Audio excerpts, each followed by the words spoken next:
بسم اللہ الرحمن الرحیم۔ السلام علیکم۔ میرا نام رابی ہے۔ ہماری یونیورسٹی کے لڑکیاں یہاں جنگل میں سیر کرنے آئے تھے۔ اس کا مقصد اسٹوڈنٹس کو مختلف درختوں اور پودوں کے متعلق بتانا تھا اور سمجھانا تھا۔ میں اس گروپ کی لیڈر تھی۔ ہمارے ساتھ کافی اسٹوڈنٹس تھے، میرے کچھ جونیئر ٹیچرز بھی تھے۔ ہم سب نے ہر چیز بہت اچھے طریقے سے کی تھی۔ یہ ٹرپ 3 دن کا تھا، آج تیسرا اور آخری دن تھا۔ ان 2 دنوں میں کچھ بھی غلط نہیں ہوا تھا، اس لیے سب لوگ خوش تھے اور مطمئن تھے۔ اسٹوڈنٹس بھی بہت زیادہ انجوائے کر رہے تھے۔ میں بھی کافی زیادہ پرسکون تھی کیونکہ ہمارے اسٹوڈنٹ زیادہ تر 18 سال سے 25 سال کے درمیان کے تھے اور سب لوگ بہت سمجھدار تھے، اس لیے زیادہ نگرانی کسی کی بھی نہیں کرنی پڑی تھی۔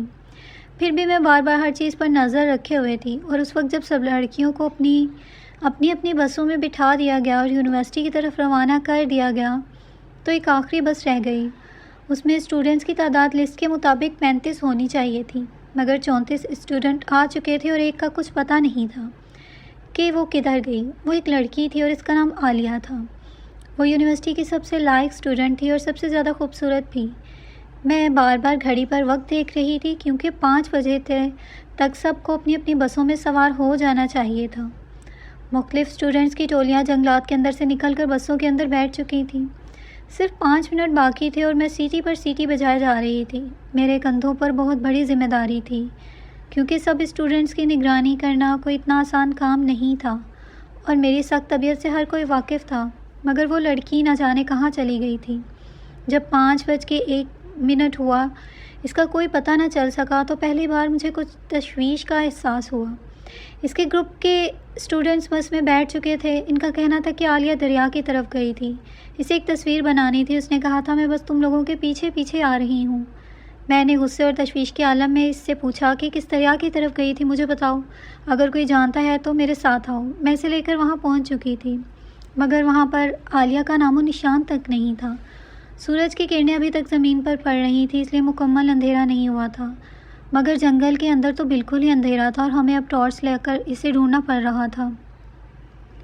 میں بار بار اپنے ماتھے پر آئے پسینے کو صاف کر رہی تھی، مگر عالیہ ملنے کا نام نہیں لے رہی تھی۔ میرے ساتھ میرا ایک ٹیچر احمر بھی تھا۔ جب وہ 5:30 بجے تک نہ ملی تو میں تو سر پکڑ کر بیٹھ گئی۔ میں نے اسٹوڈنٹس کے باقی گروپوں کو بسوں میں بٹھا کر روانہ کر دیا کیونکہ میری چھٹیز کہہ رہی تھی کہ معاملہ اتنا آسان نہیں رہا۔ سب سے پہلا سوال مجھ سے کیے جانا تھا۔ میں پہلی بار میں اس قدر سنگین صورتحال سے دوچار ہوئی تھی کیونکہ اسٹوڈنٹ کے چھوٹے موٹے مسئلے حل کرنا تو میرے بائیں ہاتھ کا کام تھا۔ میں نے پولیس کو فون کر کے اطلاع کر دی، حالانکہ احمد سر نے مجھے منع کیا کہ فی الحال پولیس کو اطلاع مت کریں، پہلے ہم ہوٹل میں جا کر اس کا پتہ کرتے ہیں۔ شاید اس کا سامان ہوٹل کے اندر رہ گیا اور وہ ہو سکتا ہے سامان لینے گئی ہو۔ میں اسے کال کر رہی تھی مگر نہ سگنل تھے اور نہ ہی اس کا فون لگ رہا تھا۔ میرے ہاتھ مسلسل کپا رہے تھے اور میرے جونیئر ٹیچر مجھے تسلیاں دے رہا تھا۔ میں نے کسی اونچی پہاڑی پر جا کر پولیس کو فون کیا کیونکہ نیچے تو سگنل بالکل نہیں آ رہے تھے۔ میرے اعصاب اب جواب دے چکے تھے، میں اسے اکیلی نہیں ڈھونڈ سکتی تھی۔ آدھے گھنٹے کے بعد پولیس آئی۔ میں اس جنگل کے بیچوں بیچ رات کی سیاہی میں اپنے ایک میل ٹیچر کی موجودگی میں تھر تھر کانپ رہی تھی۔ میرا جسم پسینے سے شرابور ہو چکا تھا، خود کو سنبھالنا انتہائی مشکل لگ رہا تھا۔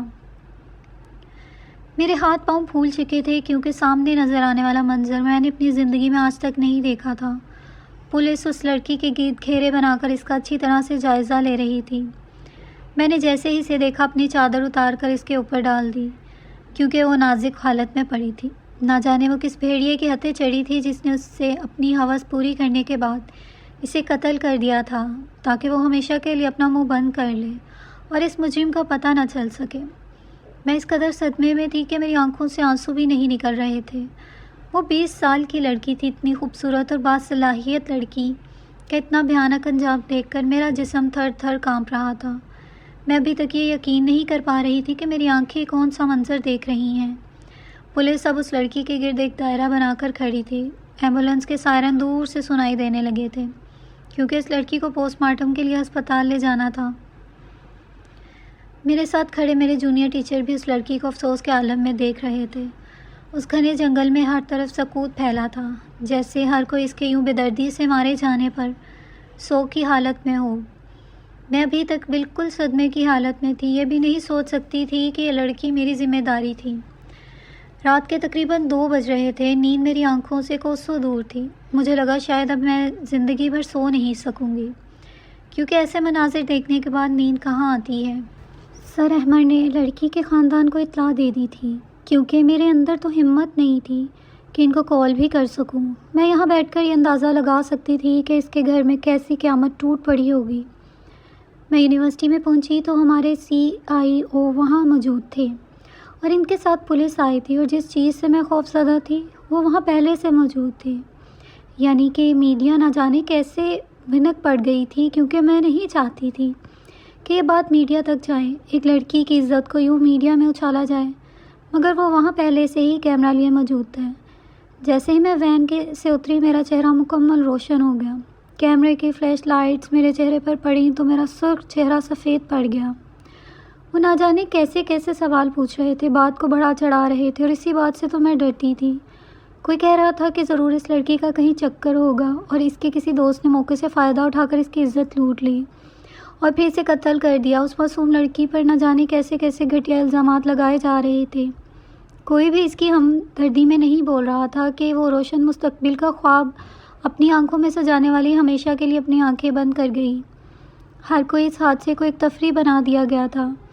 سر احمد میرے سامنے کسی ڈھال کی طرح کھڑے ہوئے تھے اور انہوں نے صرف ایک ہی جواب دیا کہ پولیس اس معاملے کی حل کر رہی ہے۔ سر احمد کافی غصے اور جوش سے اٹھے، پیچھے ہٹا رہے تھے اور وہ مجھے یونیورسٹی کے اندر لے گئے۔ یونیورسٹی کے ہیڈ آفس میں پہنچ کر میں بری طرح سے کانپ رہی تھی۔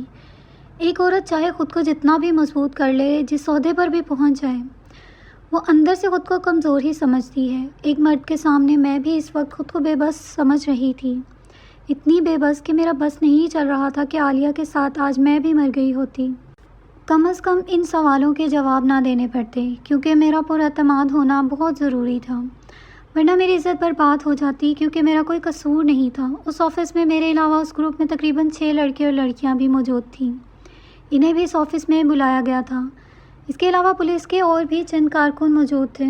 مجھے سمجھ نہیں آ رہی تھی کہ مجھے یونیورسٹی میں بلانے کے بجائے تھانے میں کیوں نہیں بلایا گیا تھا، مگر ہماری یونیورسٹی والے بات کو سنبھالنا چاہتے تھے، ایک آفس کی 4 دیواری کے اندر اس بات کو ختم کرنا چاہتے تھے، مگر باہر کھڑا میڈیا جن تک یہ خبر پہنچ چکی تھی وہ اسے اچھالنے پر تلا ہوا تھا۔ SP نے مجھ سے مخاطب ہو کر کہا کہ آپ اس وقت کہاں تھیں جب اس لڑکی کے ساتھ یہ سب کچھ ہوا، اور یہ ایسا سوال تھا جس سے میں بچنا چاہتی تھی، کیونکہ مجھے خود نہیں پتا تھا کہ وہ لڑکی گروپ میں سے کس طرح سے غائب ہوئی۔ یہ صرف آدھے گھنٹے کے اندر ہوا تھا جو بھی ہوا تھا۔ عالیہ کی بہترین دوست، جو کہ بہت ہی زیادہ خوف کا شکار تھی، مسلسل اپنی آنکھوں سے آنسو صاف کر رہی تھی۔ اس کا کہنا تھا کہ 4:30 بجے تک ہم سب ایک ساتھ تھے۔ اس کے بعد عالیہ نے کہا مجھے پیاس لگی ہے۔ اس کے ہاتھ میں خالی بوتل تھی، کہنے لگی کہ ساتھ میں ایک دریا ہے جس کا پانی کافی شفاف ہوتا ہے، میں اس میں سے اپنے لیے پانی بھر کر لاتی ہوں، تم لوگ باہر کے راستے سے جاؤ کیونکہ میں راستہ جانتی ہوں، ویسے بھی ابھی آدھے گھنٹے بعد ہی ہمیں اپنی اپنی بسوں میں سوار ہونا ہے، اس لیے میں فٹافٹ آتی ہوں، ویسے بھی مجھے ایک سیمپل بھی لینا ہے جو اس دریا کے پاس ملے گا۔ مجھے یہ کہہ کر وہ وہاں سے چلی گئی تھی۔ اس کے بعد ہم 5 بجے تک اس کا انتظار کرتے رہے، مگر جب ڈاکٹر نے سیٹی بجانی شروع کر دی کہ اپنی اپنی بسوں میں آ جائیں تو ہم تو بسوں کی طرف چلے گئے تھے، کیونکہ ہمیں پتہ تھا عالیہ راستہ جانتی ہے، وہ خود ہی آ جائے گی، مگر ڈائریکٹر صاحب صرف اس معاملے کو دبانا چاہتے تھے، اس لیے انہوں نے جو بات کی وہ سن کر اس آفس میں موجود سب کو سانپ سونگ گیا۔ میں بالکل سکتہ کی عالم میں ڈائریکٹر صاحب کو دیکھ رہی تھی، کیونکہ مجھے ان سے اس کی امید نہیں تھی کہ وہ اپنی یونیورسٹی کی عزت بچانے کے لیے اس حد تک بھی گر سکتے ہیں۔ انہوں نے کہا کہ یہ بات باہر نہیں نکلے گی کہ لڑکی کے ساتھ کوئی زیادتی وغیرہ ہوئی ہے، اگر یہ بات باہر پتہ چلی تو یونیورسٹی برباد ہو جائے گی، اس میں ہزاروں اسٹوڈنٹس پڑھتے ہیں، ہم صرف ایک اسٹوڈنٹ کے لیے ان سب کی پڑھائی اور زندگی داؤ پر نہیں لگا سکتے۔ ڈائریکٹر صاحب نے SP کو دیکھا تو جیسے ان کی بات سمجھ چکے تھے، کیونکہ ہمارے آنے سے پہلے ہی ڈائریکٹر اور SP کے درمیان بات چیت ہو چکی تھی، اور میں ان دونوں کا منہ دیکھ رہی تھی، کیونکہ ڈائریکٹر کا کہنا تھا کہ سب کو یہی بتانا جائے گا کہ اس لڑکی کو کسی جانور نے مارا ہے۔ بار بار ان کے بلانے پر بھی واپس نہیں پلٹی، اور میرا ضبط شاید جواب دے چکا تھا، کیونکہ لڑکی کے ماں باپ بھی پہنچنے والے تھے۔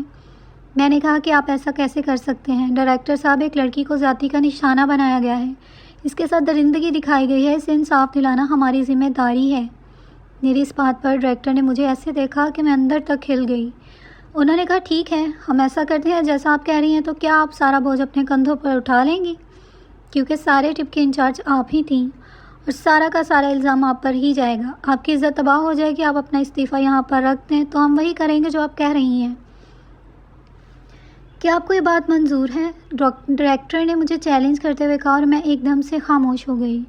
انہوں نے کہا کہ کیا آپ ساری زندگی اس جرم کے ساتھ گزاریں گی کہ ایک لڑکی جس کی ذمہ داری آپ کو سونپی گئی تھی، اس کو پہلے زیادتی کا نشانہ بنایا گیا، پھر اس کو قتل کیا گیا، آپ کی ساری زندگی کی محنت پریشانی بن کر رہ جائے گی اور میڈیا میں آپ کی عزت کو یوں اچھالا جائے گا جیسے یہ سب کچھ آپ نے خود کروایا ہے. ڈائریکٹر کی اتنی خطرناک باتیں سن کر میں بالکل خاموشی ہو گئی. وہ میرے مستقبل کا نقشہ کھینچ رہے تھے اور میں اس بات سے پریشان تھی کہ اس لڑکی کو انصاف دلانا ہے. میں نے اپنے سر کو جھکا لیا کیونکہ میرے پسینے چھوٹ گئے تھے اور ڈائریکٹر صاحب میری طرف دیکھ کر مسکرائے. ایس پی کو آنکھ کا اشارہ کیا. انہوں نے اس بات میں سر ہلا دیا. تھوڑی دیر بعد لڑکی کے ماں باپ دھاڑے مارتے ہوئے آفس میں داخل ہوئے. اس کے باپ کی شکل دیکھ کر میں اندر تک ہل گئی. وہ کتنا شریف انسان تھا جس کی بیٹی کے ساتھ اتنا بڑا حادثہ ہو چکا تھا. نہ جانے اس کے دل پر کیا بیت رہی ہوگی. میرے دل میں اتنا درد اٹھا کہ مجھے وہاں سے بیٹھا نہیں گیا. میں جلدی سے اٹھ کر واش روم میں آ گئی. اپنے منہ پر پانی کے چھینٹے مارنے لگی تاکہ اگر یہ کوئی ڈرانا خواب ہے تو میں اس سے جاگ جاؤں. ایک طرف میرا روشن مستقبل تھا، میری پوری زندگی کی کمائی گئی عزت تھی جو داؤ پر لگنے والی تھی. دوسری طرف اس معصوم لڑکی کا انصاف تھا. نہ جانے کون سا پلڑا ہلکا تھا اور کون سا بھاری تھا. یہ سمجھنے سے قاصر تھی. میرا ذہن بالکل معاف ہو چکا تھا کہ میں کیا کروں. میں لڑکھڑاتے ہوئے قدموں سے واش روم سے باہر نکلی. اس یونیورسٹی میں ایک طرف لیڈیز واش روم تھا، دوسری طرف یونیورسٹی کے میل اسٹاف کا واش روم تھا.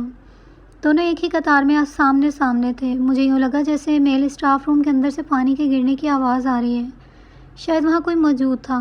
میں نے زیادہ توجہ نہیں دی اور قدم آگے بڑھانے لگی، مگر ایک لمحے کے لیے مجھے یوں لگا جیسے میرے پیروں تلے سے زمین نکل گئی ہو، کیونکہ واش روم کے دروازے کے پاس بالکل ایک ایسی چیز پڑی تھی جس نے مجھے دہلا کے رکھ دیا. میں اپنے لڑکھڑاتے قدم آہستہ آہستہ اٹھاتی ہوئی اس دروازے کے پاس تک گئی اور نیچے جھک کر اسے اٹھا لیا. اپنی 2 انگلیوں سے اٹھا کر اسے اپنی آنکھوں کے قریب لے گئی، جیسے پہچاننے کی کوشش کر رہی ہوں کہ یہ وہی ہے یا میرا وہم ہے. مگر یہ بالکل حقیقت تھی، ایک ایسی خوفناک حقیقت اور ایک ایسا دل دہلا دینے والا انکشاف جسے جان کر میری جان بھی نکل گئی تھی. میں بت بنی کھڑی اس چیز کو گھما گھما کر دیکھ رہی تھی. وہ بہت ہی خوبصورت بریسلیٹ تھا جس کے درمیان میں 2 دل ایک ساتھ جڑے تھے. اس پر اے لکھا تھا. میں اس بریسلیٹ کو اچھی طرح سے پہچانتی تھی کہ یہ کس کا ہے. وہ بریسلیٹ میرے ہاتھ میں کب کب آ رہا تھا. تو کیا واش روم کے اندر کھڑا انسان اس سب کا ذمہ دار تھا جو اس جنگل کے بیچوں بیچ ہوا تھا؟ یہ ایک ایسا سوال تھا جس کا جواب جاننے کے لیے میں شدید بے چین تھی. اچانک ہی واش روم کا دروازہ کھلا اور کوئی باہر آیا. میں جلدی سے غیر محسوس انداز میں وہ بریسلیٹ اپنے پیچھے چھپا گئی. سامنے کھڑا نوجوان میری طرف دیکھ کر مسکرا رہا تھا، مجھے تسلی دے رہا تھا. کہہ رہا تھا کہ آپ پریشان مت ہوں، ہم اس معاملے کو ہینڈل کر لیں گے. آپ ایک عورت ہیں مگر ہم مرد اس معاملے کو ہینڈل کر لیں گے اور یہ معاملہ یونیورسٹی کے اندر ہی دب کر رہ جائے گا. سوشل میڈیا میں بھی ہم یہی بات پھیلائیں کہ اس لڑکی کو کسی جانور نے مار کر وہاں پھینک دیا تھا. پوسٹ مارٹم رپورٹ میں بھی یہی سب کچھ آ جائے گا کیونکہ ڈاکٹر بھی ہمارے ہاتھ میں ہیں. وہ مسکرا کر مجھے تسلی دے رہا تھا اور میں اس کے سامنے کھڑے ہوئے جانور کو سختی کے عالم میں دیکھ رہی تھی. میرا تو دنیا پر سے اعتبار اٹھ گیا تھا کیونکہ وہ اتنا اچھا تھا کہ میں اس پر شک کر ہی نہیں سکتی تھی. مگر اب تو ثبوت میرے ہاتھ میں تھا اور شاید اب سارا معاملہ بھی میرے ہاتھ میں آ چکا تھا. میں اسے سزا دلوا کر رہوں گی، اسے پھانسی پر چڑھا کر دم لوں گی. میں نے اپنے دل میں سوچ لیا تھا.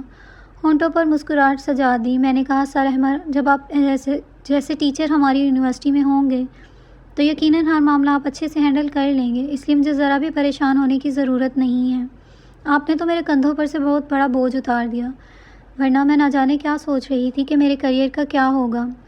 وہ میری بات سن کر مسکرا دیے. کہا کہ آپ بے فکر رہیں، سب ٹھیک ہو جائے گا. میں نے کہا، ہاں، اب مجھے کوئی فکر نہیں ہے کیونکہ سب ٹھیک ہونے والا ہے. یہ کہہ کر میں الٹے قدموں چلی گئی. اب مجھے وہی کرنا تھا جو ایک کمزور عورت شاید کبھی بھی نہ کرتی. مگر میں کمزور عورت نہیں تھی. میں اس یونیورسٹی کی ہیڈ آف ڈپارٹمنٹ تھی اور مجھے عالیہ کو انصاف دلانا تھا. اس آفس میں جاتے وقت میرے ذہن میں مسکراتے ہوئے چہرے کے مناظر ابھر اور ڈوب رہے تھے. جب میں نے ایک دفعہ اس کے ہاتھ میں یہ بریسلیٹ دیکھا تھا جس پر اے لکھا تھا میں نے کہا تھا یہ بریسلیٹ کیا آپ کے لیے بہت خاص ہے اس لیے آپ ہر وقت اسے پہنے رکھتی ہیں؟